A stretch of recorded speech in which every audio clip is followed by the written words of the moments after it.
Hi friends, அஸ்ஸலாமு அலைக்கும். Welcome to Najla Fareed kitchen. லஞ்சுக்கு வந்துட்டு நாட்டுக்கோழி குழம்பு தான் செஞ்சேன். வாங்க எப்படி செய்கிறதுன்னு பார்க்கலாம். நாட்டுக்கோழி வந்துட்டு வாஷ் பண்ணிவிட்டு அதில் வந்துட்டு சிக்கன் 65 மசாலா, குழம்பு மசாலா, ஜீரகத்தூள், மல்லித்தூள், மஞ்சள் தூள், மிளகாத்தூள், உப்பு, இஞ்சி பூண்டு பேஸ்ட்டு எல்லாம் போட்டு நான் ஒரு 1 ஹவருக்கு ஊற வச்சிட்டேன். ஊறினதுக்கப்புறம் ஒரு 4 விசில் வச்சுக்கிட்டேன். நான் காமிக்கல வீடியோவில். ஒரு 4 விசில் வச்சுட்டு அதுக்கப்புறம் அதே குக்கர்லேயே நான் தாளிச்சுக்கிறேன்.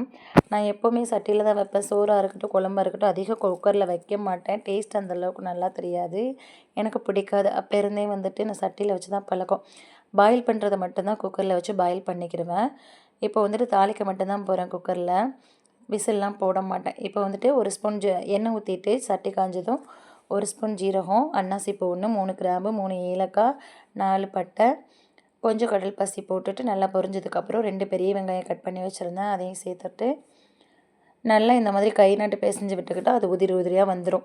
ஏன்னா அப்படியே வெட்டும் போது எல்லாமே ஒன்று சேர்ந்துருக்கும். நம்ம கை நாட்டு அப்படியே பிசைஞ்சு விட்டுக்கிட்டோம்னா அது அப்படியே நல்லா எல்லாமே வந்துட்டு வெங்காயம் புல்லு புல்லுன்னு நல்லா உதிரியாக இருக்கும். அதனால நான் எப்போவுமே கை நாட்டு நல்லா பிசைஞ்சு விட்டு தான் போடுவேன். வெங்காயம் போட்டதுக்கப்புறம் கொஞ்சம் கருவேப்பிலை, கொஞ்சம் புதினா, கொத்தமல்லி போட்டு நல்லா எல்லாத்தையும் மிக்ஸ் பண்ணி விட்டுக்கலாம். மிக்ஸ் பண்ணி வெந்ததுக்கப்புறம் இஞ்சி பூண்டு சேர்த்துக்கலாம். சாப்பிட்டுட்டு எங்கேயாவது வெளியில் போகலாங்கிற ஐடியாவில் இருந்தோம். கடைசியில் ஹஸ்பண்டை லீவ் போட சொல்லியிருந்தேன். மீட்டிங்கிறதுனால திரும்ப ஹஸ்பண்ட் வந்துட்டு லீவ் போட முடியலை. வேலைக்கு கிளம்பி போயிட்டாங்க. பசங்கள்கிட்ட சொல்லிட்டதுனால முன்னாடியே எந்திரிங்கடா தூங்கிட்டு இருந்ததுனால வேலைக்கு வெளியில் போகலாம் அப்படின்னு சொல்லியிருந்தேன். கடைசியில் பார்த்தா ஆரம்பிச்சிட்டாங்க வெளியில் போகலான்னு. கடைசியில் போக முடியல. சரி நாளைக்கு லேபர்ஸ் டே அப்போ போய்க்கலான்னு விட்டாச்சு. 1 ஸ்பூன் இஞ்சி பூண்டு போட்டுட்டு அதுக்கப்புறம் நல்லா வதக்கி விட்டுட்டு 2 தக்காளி சேர்த்துக்கலாம். தக்காளி நல்லா சேர்த்துட்டு கொஞ்சம் உப்பு போட்டுட்டு மூடி வச்சுக்கலாம். அப்போ தான் தக்காளி வந்துட்டு நல்லா மசியும். மூடி வச்சிட்டோம்னா நல்லா மசிஞ்சு அதுக்கப்புறம் நல்லா ஜூஸியாக இருக்கும். அப்போ தான் நம்ம சீக்கிரம் சேர்த்தா டேஸ்ட்டாக இருக்கும். இப்போ மூடி வச்சுக்கலாம் ஒரு 2 நிமிஷத்துக்கு. இப்போ வெந்துருச்சு. கரண்டியை வச்சு நல்லா மசிச்சு விட்டுக்கலாம்.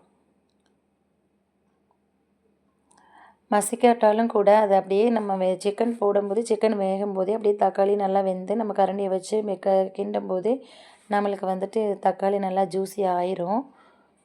இப்போ நல்லா தக்காளி ஜூஸி ஆனதுக்கப்புறம் இப்போ மசாலா சேர்த்துக்கலாம். நான் அதில் ஆல்ரெடி சேர்த்துருக்கிறதுனால கம்மியாக தான் சேர்க்குறேன், அதிகமாக சேர்க்கல. 1 ஸ்பூன் ஜீரகத்தூள், 1 ஸ்பூன் சிக்கன் 65 மசாலா, 1 ஸ்பூன் மிளகாத்தூள், 1 ஸ்பூன் குழம்பு மசாலா, 1 ஸ்பூன் கரம் மசாலா எல்லாம் போட்டுட்டு 1 ஸ்பூன் மல்லித்தூள் போட்டுட்டு எல்லாத்தையும் நல்லா மிக்ஸ் பண்ணிக்கலாம்.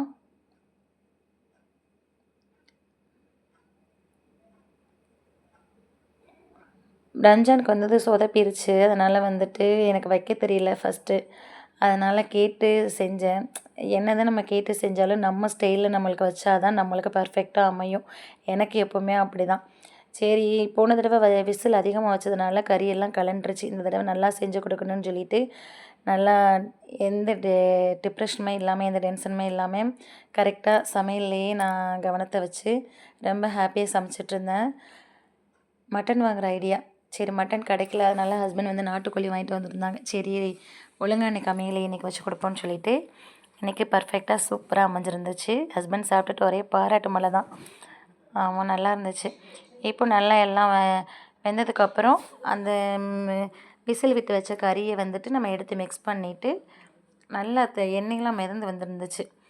அதுக்கப்புறம் தேங்காய் பால், நான் ஃபஸ்ட்டு பாலும் செகண்ட் பாலும் ஒன்றாவே மிக்ஸ் பண்ணி எடுத்து வச்சுக்கிட்டேன். ஏன்னு கேட்டால் அதிகமாக நான் தேங்காய் பால் ஊற்றலை. ஏன்னா இன்றைக்கி சாப்பிட்டதே 4 மணி தான். இந்த மாதிரி ட்ரை பண்ணி பாருங்கள். தேங்க்ஸ் ஃபார் வாட்சிங்.